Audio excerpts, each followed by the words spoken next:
It's time we talk about Shedeur Sanders for the Heisman. His father, his head coach, Deion Sanders, brought it up. I'm going to tell you why Shedeur is not going to win it this year, but why next year makes a lot more sense. There's a couple of factors, a couple of reasons why. Let's talk about them after the bumper. Stay tuned.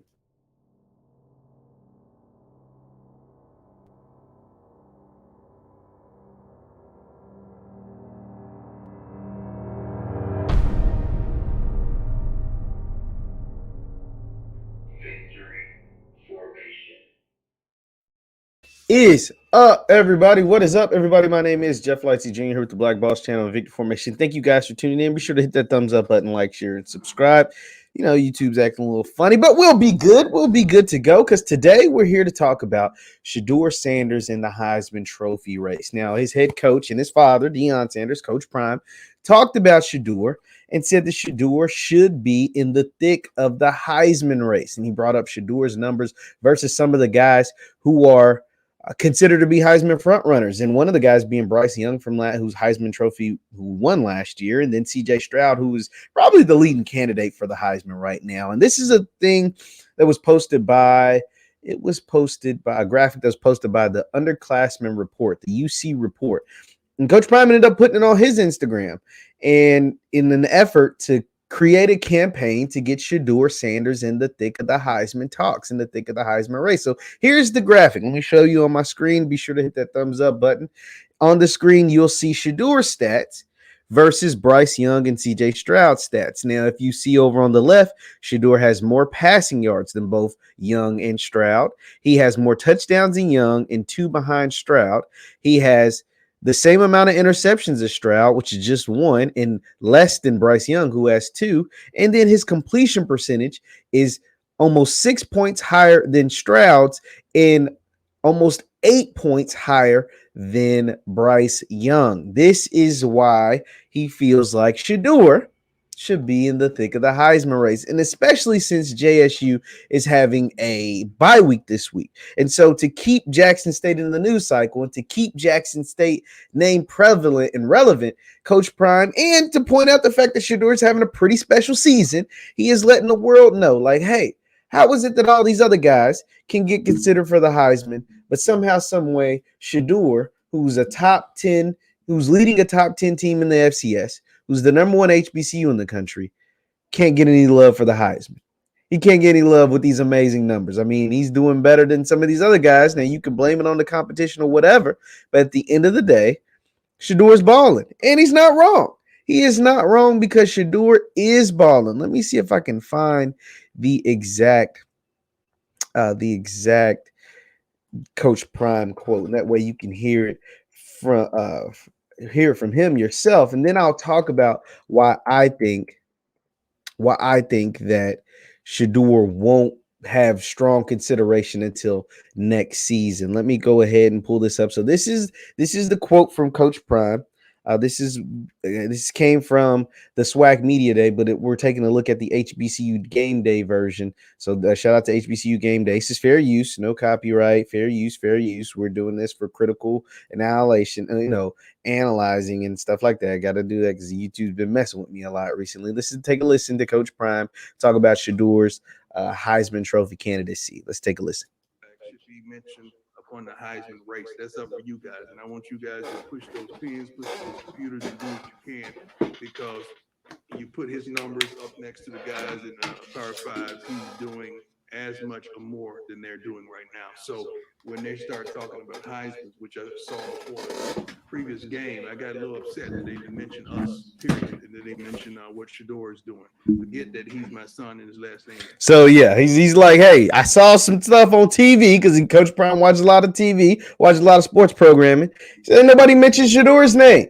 They were talking about the Heisman guys, and nobody mentioned Shedeur's, and I have a problem with that. Let's continue listening. Sanders, any other man doing what he's doing and accomplishing what he's accomplishing this far, this early on, deserves the recognition. Well, you got to understand, when you look at a player and you look at his skill set, it don't take you long to understand this kid could play at any level. It does not take you long to identify Travis Hunter to play anywhere he wanted to play. That's a fact. Anywhere he wanted to go. That's a fact. By that nature, we got to stop that foolishness and start really giving players what they're due.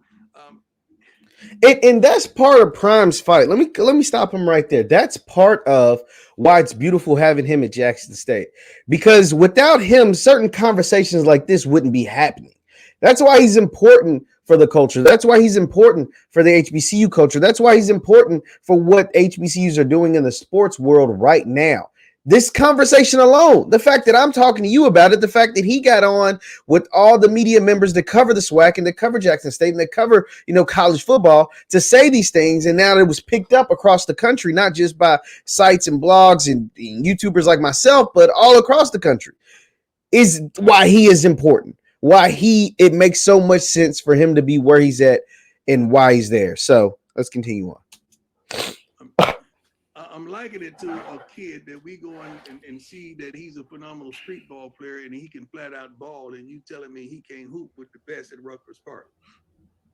Okay, he can. I think we know he can.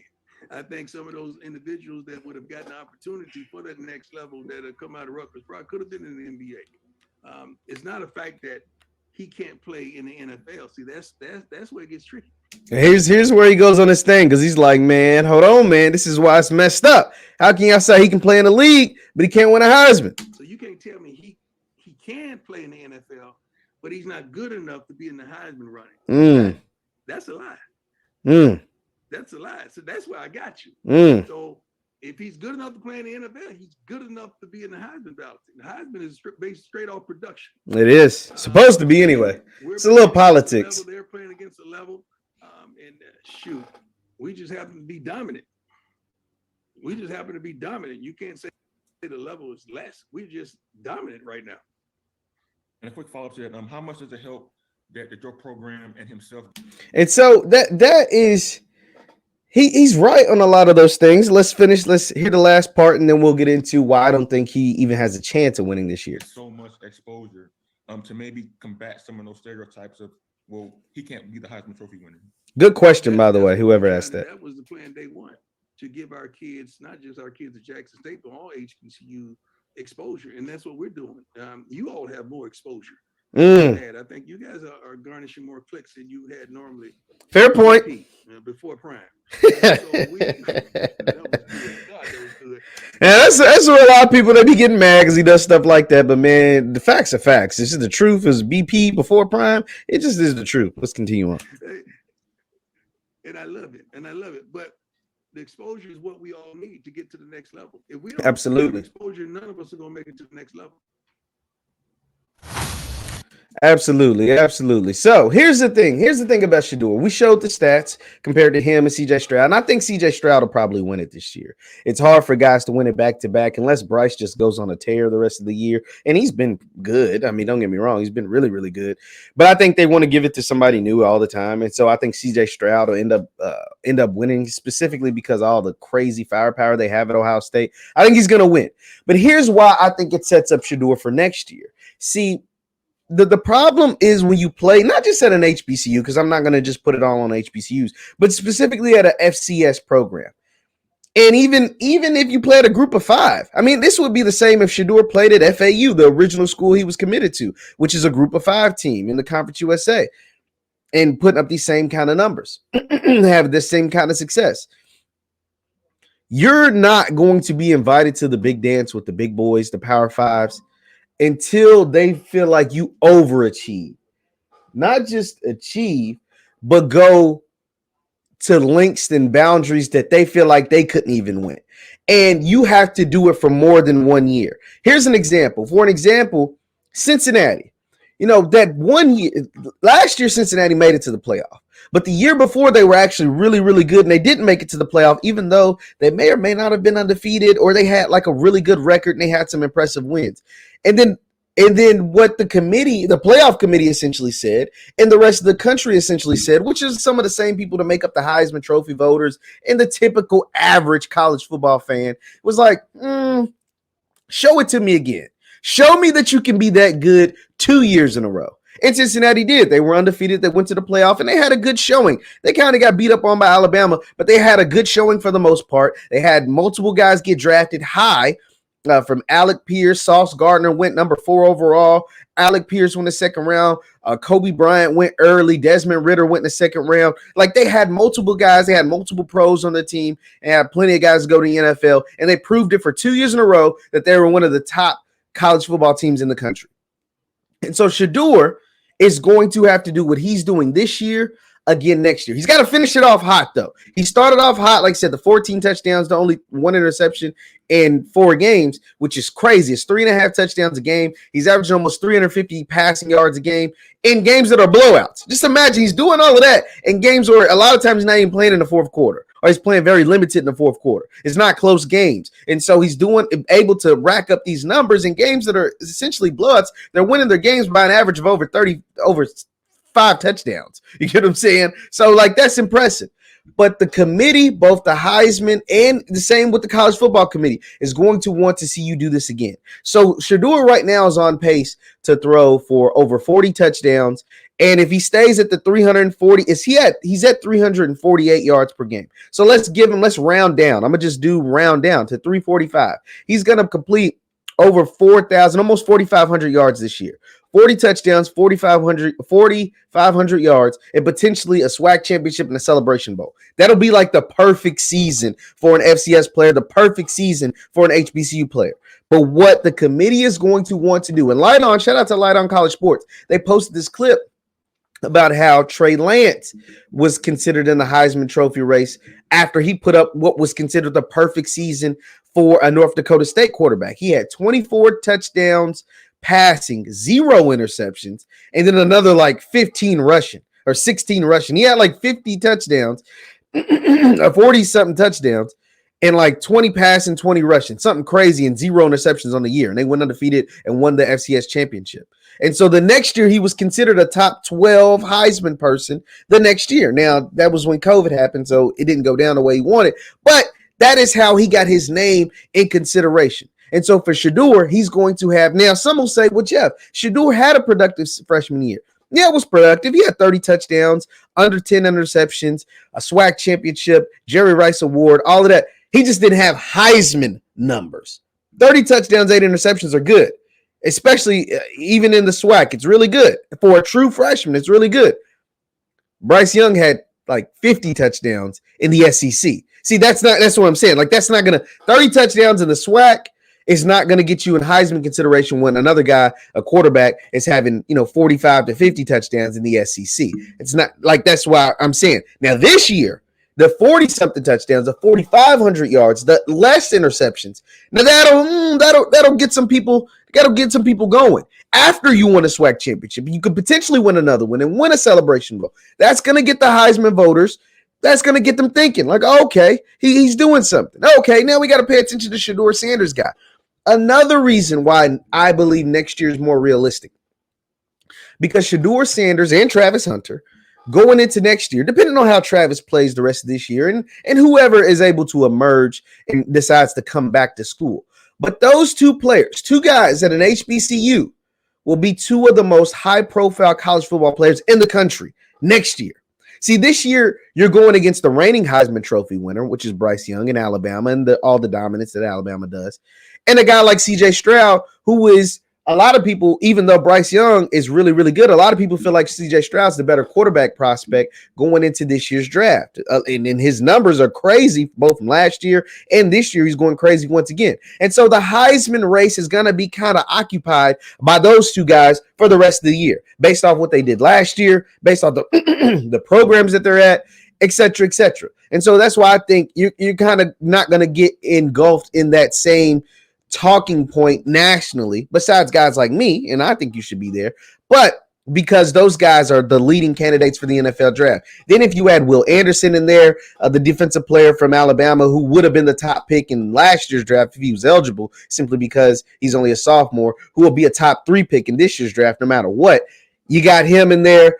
You're going to get rid of all 3 of those guys, the main heavy hitters, all 3 of those guys by next year's Heisman race. Shedeur's true junior year, those guys will be off into the NFL. And now I think, this is me like projecting and foreshadowing. I think it'll be Shedeur Sanders. We'll be talking about the Heisman race, and Quinn Ewers down at Texas. Quinn Ewers, the quarterback of Texas, he's hurt right now, but this is just me. We can clip this up in September of 2022. I said Shedeur Sanders is a guy I think people will strongly consider for the Heisman, and Quinn Ewers down in Texas. Those will be the guys going into the 2023 season that'll have. I mean, it's not going to be many people that have more hype than those two guys. And then you can add Travis in there, just as far as hype and notoriety and recognition. And somebody will emerge at the end of this year that we'll have to talk about going into next year. But Shedeur's chances of really, like, real strong Heisman consideration. There's no disrespect to him and what he's doing this year, but he has continued to put up those historic astronomical numbers for the rest of this season. They're going to give it to CJ Stroud. They're going to give it to Bryce. They're going to give it one of those guys. And that's unfortunate, but it is what it is. They play in the Big Ten. They play in the SEC. They play at the Power 5 level. One of those guys will probably win the national championship. But next year, Shedeur Sanders, the 2023 season, I think Shedeur Sanders is going to have a real legit shot of making it to New York. And that in itself will be an accomplishment, something that hasn't happened for an HBCU since Air McNair almost 30 years ago. What are your thoughts on my take on Shedeur's Heisman candidacy, on Shedeur's Heisman race? I think Shedeur should be in the thick of it this year. I'm telling you why he's not. It's because they want multiple years of excellent production, especially at the SWAC level, at the FCS level. It's just the way politics, it's just the way college football works. They're going to give the benefit of the doubt the guys that play in the Big Ten, the guys that play in the SEC, the guys that play in the AC, the guys that play in the Power 5 conferences. And so therefore, if you're playing an FCS level, you have to have 2 years of astronomical numbers. So it means finish out this year with continue these same astronomical stats that you're putting up for the rest of the 2022 season. Go undefeated, win the games you're supposed to win, the SWAC championship, Celebration Bowl, while continuing to put up those astronomical numbers. And going into next year, the hype train will be full, all aboard the Shedeur Sanders hype train, not just for the Heisman, but also to be a first-round pick in the NFL draft. And I think it's all possible. Leave your thoughts in the comments down below. Once again, my name is JeffLightsyJr with the Black Boss channel with Victory Formation. Thank you guys for tuning in. Hit that thumbs up button, like, share, subscribe. Also, you can follow me on Instagram and Twitter at JLightsy7. That is Instagram and Twitter at JLightsy7. We broke 4,000. We're on the road to 4,500. Shout out to you guys. Hit that thumbs up button on your way out, and I'll see you guys next time. Peace.